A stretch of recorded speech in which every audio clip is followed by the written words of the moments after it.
আসসালামু আলাইকুম বন্ধুরা, রুহানি চিকিৎসালয়ে আপনাদের সবাইকে স্বাগত, আন্তরিক ভালোবাসা ও শুভেচ্ছা। আশা করি সকলেই ভালো আছেন। আল্লাহর বিশেষ রহমতে আমিও ভালো আছি। তো আজকে আপনাদের মাঝে নিয়ে আসছি আয়াতুল কুরসির নকশা এবং এর বিশেষ আমল, যেটা আপনাদের কি বলবো, অমূল্য, যেটা আপনাদের অমূল্য যাবতীয় কাজে আপনারা খাটাতে পারবেন। সবচাইতে বেশি খাটাতে পারবেন যদি আপনি জিন, জাদু, এমনকি বদনজর ইত্যাদি যে যাবতীয় যে ভৌতিক সমস্যাগুলো আছে, এগুলোর মধ্যে আপনি যে কোনো মধ্যেই পড়েন না কেন, আপনি এটা সমাধা করতে পারবেন ইনশাআল্লাহ। বুঝতে পারলেন?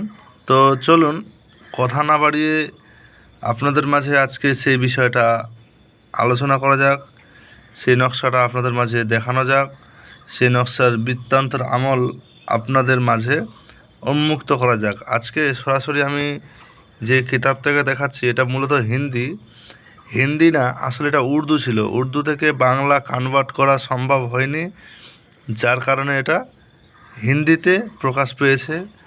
তো যাই হোক, আল্লাহর রহমতে আল্লাহ একটু হিন্দি এলেম দান করেছে, যার ফলে আমি আপনাদের মাঝে কিতাবের সম্মুখীন রেখে আপনাদের জন্য আমি বিদ্যাটা পেশ করব এবং এর গোপন খাস আমলগুলো আপনাদের মাঝে উন্মুক্ত করব। কথা বোঝা গেল? তো প্রথমেই বলে দেই, যদি চ্যানেলটাতে নতুন হলে অবশ্যই সাবস্ক্রাইব করবেন, আর যদি সাবস্ক্রাইব করে থাকেন আপনাকে জানাই অসংখ্য ধন্যবাদ। মূলত আয়াতুল কুরসির এর আগেও আমি বিশেষ কিছু ভিডিও দিয়েছি ইনশাআল্লাহ। আজকের ভিডিওটাও একটু অন্যতম। কথা বোঝা গেল? তো চলুন আগে নকশাটা দেখে নিই। এই হচ্ছে নকশা।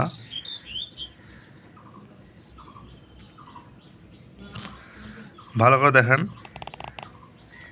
আচ্ছা, দেখতে পাচ্ছেন এখানে লেখা আছে নকশা আয়াতুল কুরসি দাবে পরি জিন্নাত और शैतान, ঠিক আছে, বাগরাহা সে হেফাজত কে লিয়ে। কথা বোঝা গেল? এখানে কিন্তু সাফ সিধায় উল্লেখ করা আছে আয়াতুল কুরসির নকশা এটা দিয়ে আপনি জিন, পরি, শয়তানি যাবতীয় যে বিষয়বস্তু আছে এই সকল কিছু থেকে হেফাজতের জন্য এই নকশা এবং এর আমল সব আছে আমি বলছি, এবং আমি কিতাব বাদেও আমি ব্যক্তিগত আমলগুলো আপনাদের মাঝে শেয়ার করি। আপনারা একটু কষ্ট করে হলো ভিডিওটা দেখে আমলটা শিখে নেবেন। এই যে নকশা দেখতে আশা করি আপনাদের সমস্যা হয়নি। এখানে তার মধ্যে লেখা আছে বিসমিল্লাহির রহমানির রহিম,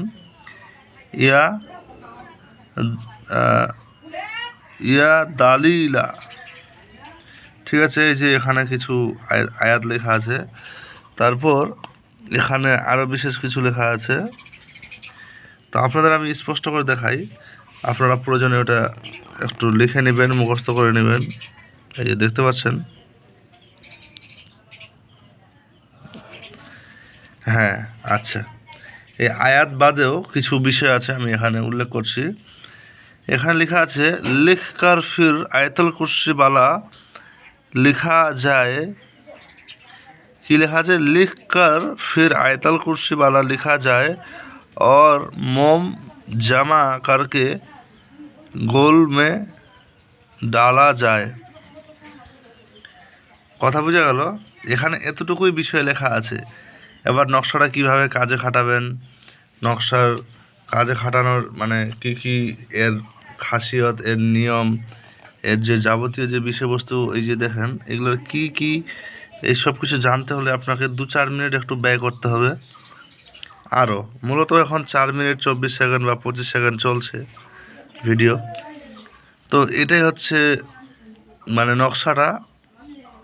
তো আয়াতুল কুরসি অনেকেই জানেন, অনেকেই আবার বুঝেন না। তো তাদের উদ্দেশ্যে আমি বলে দেই, সূরা বাকারার 255 নম্বর আয়াত সম্ভবত এটা, যেখানে এই আয়াতুল কুরসি যাকে আয়াতুল কুরসি বলি আমরা, তো এই আয়াতুল কুরসির এই নকশা।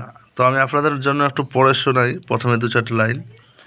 আল্লাহু লা ইলাহা ইল্লাহু আল হাইয়ুল কাইয়ুম লা তাখুযুহু সিনাতু ওয়া লা নাউম লাহু মা ফিস সামাওয়াতি ওয়া মা ফিল আরদ।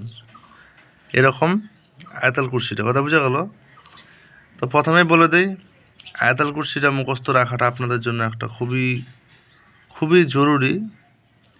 এই আয়াতুল কুরসির নকশার আমল এবং এর খাসিয়াত আপনাদের মাঝে আমি তুলে ধরেছি। তো এর অন্তিম যে নিয়মটা আমি সেটা বলে দিচ্ছি। আমি ভিডিও বেশি লম্বা করবো না। মূলত প্রথমত এর জাকাত আদায় করবেন। জাকাত আদায় করার সিস্টেম, আপনি 11 দিন, 9 দিন, 7 দিন, 3 দিন কিংবা 21 দিনও বেছে নিতে পারেন। কথা বোঝা গেল। মূলত এর কারেক্ট জাকাতের যে বিষয়টা সেটা হচ্ছে 701 বার। 701 বারটা কি?